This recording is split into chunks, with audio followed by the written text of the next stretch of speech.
Miss হবে না আপনার পছন্দের টিভি শো। দেখুন জি5 অ্যাপে একদম ফ্রি। যে কোনো বড় ক্রাইমে একটা সূত্র ঠিক খুঁজে পাওয়া যায়, আর this is the only evidence. আমি পড়ে শোনাচ্ছি দোয়েল কি মেসেজ করেছিল তিতিরকে, আমি পড়ে শোনাচ্ছি। দোয়েল তো আমার ওপর দিয়ে যাচ্ছে। আমার থেকে ফোনটা নিয়ে জয়কে দিয়ে বেশ একটা গল্প বানিয়ে দিয়েছে দেখছি। বাহ,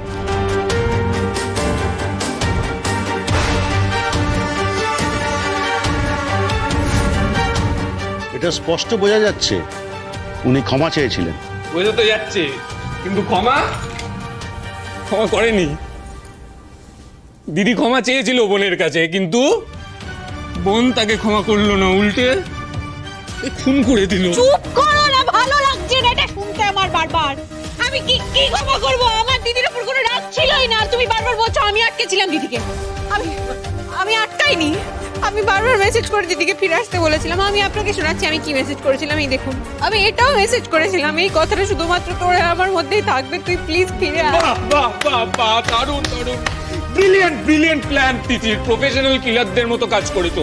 দোয়েল মন খারাপ করে চলে যাওয়ার পর তুমি ইচ্ছা করে এই মেসেজটা পাঠিয়েছিলে, যাতে তুমি জানতে পারো ঠিক কখন বাড়ির বাইরে আসছে, আর ঠিক সেই সময় তুমি ওকে খুনটা করতে পারো। চুপ করো আর তুমি দরকার হলে পুলিশকে বলো, মহামায়া ম্যাডামকে ফোন করতে, ওনাকে জিজ্ঞেস করতে আমি দিদি ফোনের লোকেশন ট্র্যাক করার চেষ্টা করেছি কিনা, আমি খোঁজার চেষ্টা করেছি কিনা। আমি কেন খুঁজতে যাবো তাহলে দিদিকে? কিন্তু এটা যে আইওয়াশ না, তার কি কোনো প্রমাণ আছে? Exactly my point. মানে আমার স্ত্রী দিনের পর দিন নিখোঁজ, সেটা বাড়ির কেউ জানে না। নিখোঁজ সেটাও জানে না, পুলিশ খুঁজছে সেটাও জানে না। কেন জানবে না? একজন বাড়ির সদস্য দিনের পর দিন নিখোঁজ, সেটা একজন বাড়ির সদস্য জানে, সেটা কাউকে জানাবে না। কেন জানাবে না? কেন what is your point? Tell me, কি জানাবে না কেন?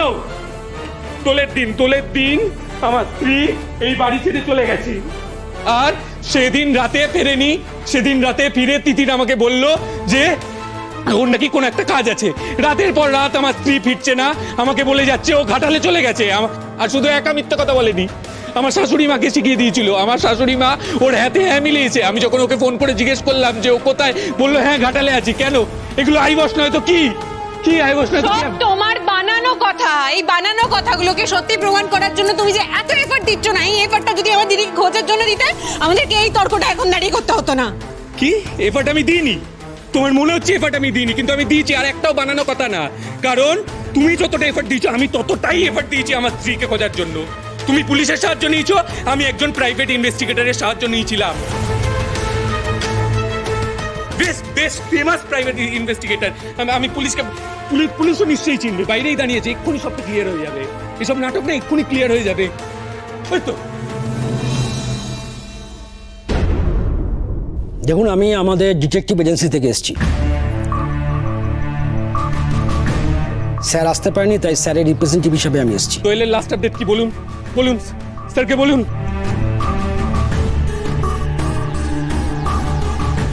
দেখুন, দোলের পর থেকে দোয়েল ব্যানার্জির লোকেশন কোনোভাবেই ঘাটালে দেখা যায়নি। তিতির মিথ্যে কথা বলছে।